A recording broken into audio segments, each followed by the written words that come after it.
Պուրիտանները, ամենօրյա ընթերցանություն, Վիլյամ Գաթրի, օր հուլիսի 3 Հեռացիր չարիցը և գործիր բարին, խնդրիր խաղաղություն և նրա ետևիցը գնա, Սաղմոս 34-րդ գլուխ 14-րդ խոսք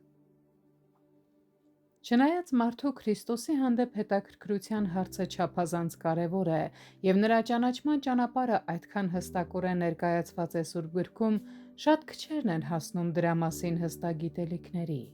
և որպեսզի սա որևէ մեկին չհուսահատեցնի դա փորձելուց, ես կնշեմ մի քանի պատճառներ, թե ինչու են այդքան քչերը հասնում այդ հստակ գիտելիքներին։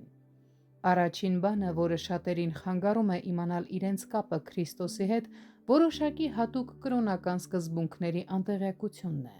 Նախ, որ Աստծո սրտում անվերապահ սերն էր և ոչ թե մարդու մեջ եղած որևէ բան, որը Աստծուն մղեց ուղարկել փրկիչ փրկագնման գործն իրականացնելու համար։ Քանզի գրված է. Աստված այնքան սիրեց աշխարհը, որ իր միածին որդուն տվեց։ Մարդիկ դեռ շարունակում են իրենց մեջ ինչ-որ հիմք փնտրել այդ գործի համար, ինչը նրանց հեռացնում է Աստծո ուխտի շնորհի սկզբնաղբյուրի և բարձր ըմբռնումից դեպի նրա ժողովուրդը,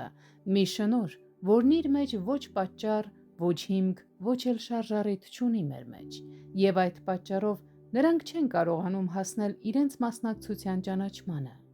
Երկրորդ, այն բացահայտում է Քրիստոսին որպես լիարժեք և բավարար գանձ, ամեն բանից վեր, մարդը գտնում է գանձ, որի համար ուրախությամբ վաճառում է ամեն ինչ։ Եվ երրորդ, այն գործում է սրտի վրա և այն մոտեցնում է կենդանի Աստծուն երկրպագության մեջ։ Երանի նրան, որ դու ընտրում ես և ընդունում, որ քո սրահումը բնակվի, Սաղմոս 65-րդ գլուխ 4-րդ խոսք, և ստիպում է սիրտը սպասել միայն նրան և միայն Աստծուն։ Ով հոգի, սպասիր միայն Աստծուն։ Այսպիսով, երբ Աստծո սերմը ցանվում է սրտում և Քրիստոսը ձևավորվում է այնտեղ, սիրտը վերափոխվում և նորն է դառնում այս աշխատանքում։ Նոր սիրտ պիտի տամ ձեզ և նոր հոգի պիտի դնեմ ձեր մեջ։ Եզեկիել 36-րդ գլուխ 26-րդ խոսք։ Եվ Աստծո օրենքը այդ փոփոխության մեջ այնքան խորն է դաջվում սրտի վրա, որ Քրիստոսի ամբողջ լուծը մարդուն ներկայացվում է որպես բարի և ընդունելի,